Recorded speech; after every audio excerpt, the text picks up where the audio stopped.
بسم الله إني بدعت القول وسمي، يا خالقي يا إلهي يا عظيم اسمه، وانا احمدك عد ما برق السماء يلمي، وامطر علينا من الخيرات والنعمة. كتب كلمات هذه الشيلة الشاعر أحمد حمود الطيري، وهي بعنوان حنان الأم. أداء الشاعر أبو حمود الطيري، مع تحياتنا للأخ علي حفظ الله محمد سعيد. بسم الله إني بدعت القول وسمي، يا خالقي يا إلهي يا عظيم اسمه، وانا احمدك عد ما برق السماء يلمي، وامطر علينا من الخيرات والنعمة.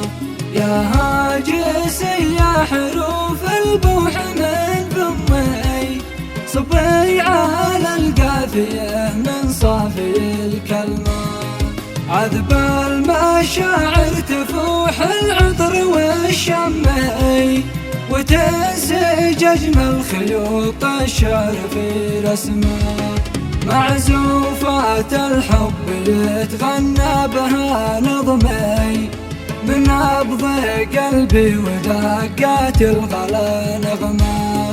يا مهجة الروح والوجدان يا أمي، تتنفس الروح إذا ناديت لك يما، الغالي يهدي غلاها حل في عظمي، أعز وأغلى بشر في هذه الأمة، ساقت لي العز دي يجري على دمي، وروتني الطيب من ثي الهنا طعمه، في حضنك امسيت وتهنيت في نومي، في بين يدك حياة وقلبك الرحمة، في حضنك امسيت وتهنيت في نومي، في بين يدك حياة وقلبك الرحمة.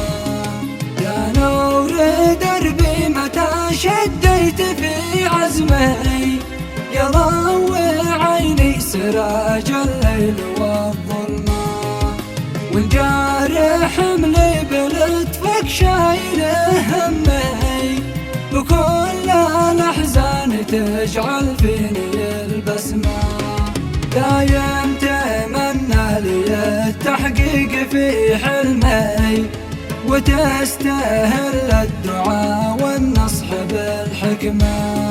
أنا أسأل الله يجعل طاعتك اسمي، بسعى لها دايما والنفس مهتمة.